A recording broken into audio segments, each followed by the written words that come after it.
Wonderful wonderful. ఒకే scene లో emotion motivation, దానికి తోడు సెటిల్డ్ హీరోయిజం. మళ్ళీ రాసావయ్యా. ఈ స్క్రిప్ట్ కి వెంకటేష్ బాబు అయితే అద్దరిపోతాడు. ఒక్క నిమిషం వాళ్ళ మేనేజర్ తో మాట్లాడతా. సార్ ఒక్క నిమిషం సార్. పర్లేదయ్యా చెప్పు. నీ మైండ్ లో దీనికన్నా బెటర్ ఆప్షన్ ఉంటే వాళ్ళకే వెళ్దాం. అంటే సార్ అది రాసుకున్నప్పటి నుంచి వీణి అనుకుని రాసుకున్నాను సార్. వీడే సార్ మన కథలో హీరో. బాగా చేస్తాడు సార్. మీ నెక్స్ట్ డైలాగ్ గెట్ అవుటే కదా సార్? సార్ చాలా మర్యాదస్తులు రా, మనల్ని వెళ్ళిపోమని చెప్పడానికి మొహమాట పడుతున్నారు. మనం వెళ్ళిపోదాం పదయ్యా. అది కాదు సార్. థ్యాంక్స్ అయ్యా అర్థం చేసుకున్నందుకు. Thank you sir. Thank you sir. కథకు నువ్వే యాప్ట్ అని నాకు అర్థమైనట్లేదురా. పర్లేదులే, మనం వేరే ఆప్షన్ ట్రై చేద్దాం. నువ్వేం ఫీల్ అవ్వకు. సరే.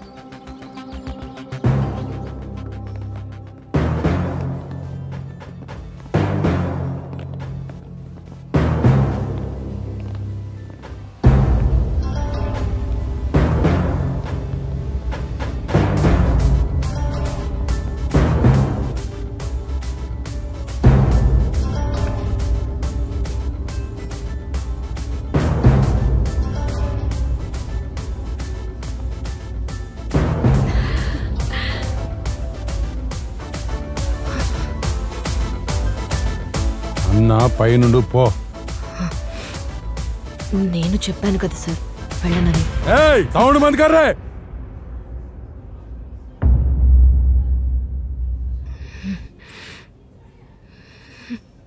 ఏంది? ఏమైంది? నేను వెళ్ళనని చెప్పాను కదా సార్. నేను కూడా చెప్పిన కదా గుంజుకపోతాని. అన్నా రేయ్ అన్నా వద్దన్నా తప్పన్నా. రేయ్ నీకేం పని రాయడా? అలా కాదన్నా, ఇది తప్పన్నా వద్దన్నా. ఏంద్రా లవ్వా? అయ్యో అలాంటిదేం లేదన్నా. లవ్వా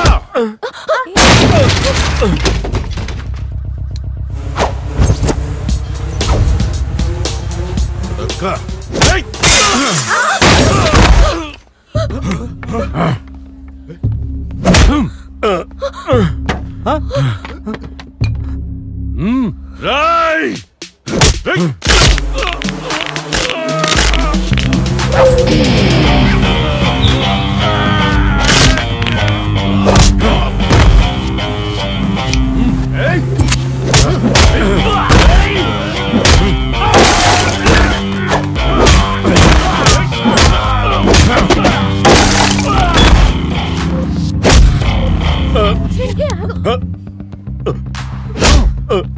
లోపలికి వెళ్దాం పద.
సినిమా వాళ్ళని చూడాలనుకో తప్పులేదు, కానీ వాళ్ళతో సుఖపడాలనుకుంటే మాత్రం ఈ సీనుగాడు ఇలాగే రియాక్ట్ అవుతాడు.